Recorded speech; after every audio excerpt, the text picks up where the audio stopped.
Mga kaibigan, sobrang nagkamali ako sa taong binoto ko at iniluklok ko. At naging proud ako noon. Ngayon, napalitan ng dismaya.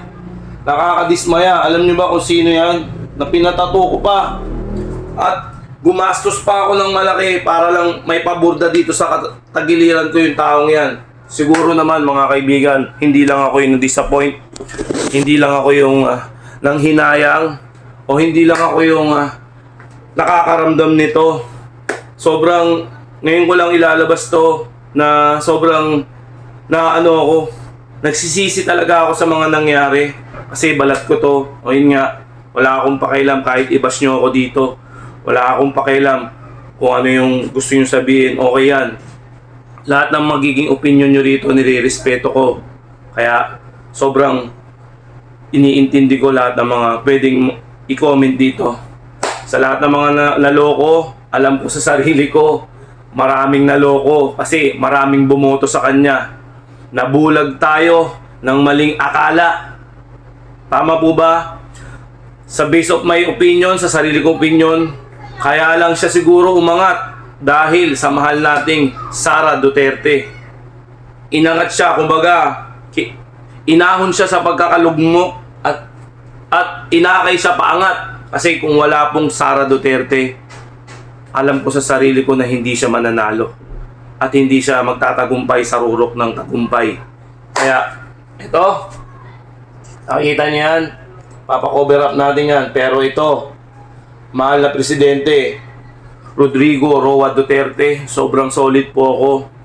Kahit yung dati pa kami nagrarally sa Quirino Grandstand, ramdam na ramdam ko yung power ng mga tao. Ramdam na ramdam ko yung pagkakaisa. At ramdam na ramdam ko si Pangulong Roa Duterte na itinutulak siya mismo ng sambayan ng Pilipino. Yung power, yung pinakang unit team na tinatawag. Ito, walang unit team to. Maraming makaka-gets sa sinasabi ko at marami rin na bumoto na katulad ko na disappointed ngayon sa nangyayari ngayon. Kaya ako, I'm so very proud na ipinatato ko to at ito. Kasi talagang itong dalawang ito ang naging history ng sambayan ng Pilipino. Naging history po sila ng Pilipinas at maraming nagawa sa buong Pilipinas. Talagang solid ang pagmamahal, solid ang pagmamalasakit sa sambayan ng Pilipino. Kaya sana po magbalik na si Pangulong Duterte, Rodrigo Roa Duterte. Kaya ako, very disappointed lang talaga ako sa nangyari. Tao lang po ako nagkakamali. Ang maling akala na tinatawag, akala ko kasi susundan niya yung yabag ng kanyang magulang na si Marcos Sr. Marcos Sr. po yan. Wala po akong pakialam kahit ibas ako dito, pagtawanan ako okay lang. At least nailabas ko yung saloobin ko. Nakakahiyaman. Nakakahiyaman pero kailangan kong gawin. Basta ako nang bahala dyan. Balat ko naman to eh. Dati proud ako, ngayon hindi na ako proud. Talagang sobrang nahihiya ako. Kumbaga parang nabaliw ako sa nangyari. Parang sinuntok ako ng malakas na suntok sa sikmura. Parang hindi ako makahinga. Lagi ko napapanood at lagi ko napapagtanto na iba pa rin si Rodrigo Roa Duterte. Iba ka pa rin, Tatay Digong. Iba pa rin. Kaya ito, hindi ako nagsisisi. At sana, Tatay Digong, bumalik ka na. Kasi sobrang gulo na ng Pilipinas.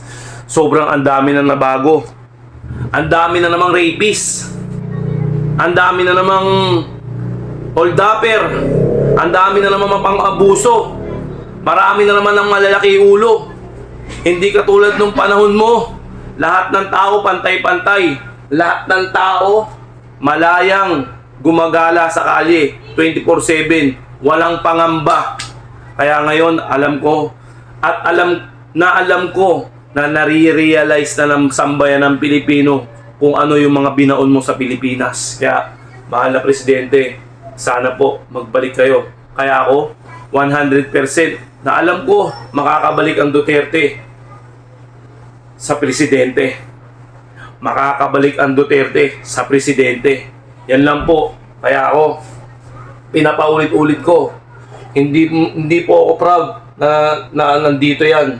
Kaya gagawa po ako ng paraan na matakpan to, na mawala yung agam-agam ko. Total, balat ko naman to eh. Di ba? Balat ko naman to. Kaya sa mga kasama ko na nalinlang, shoutout sa inyo. Alam ko, katulad nyo rin yung iniisip ko at yung nasa puso ko. Wala po ako ibang gustong mangyari dito.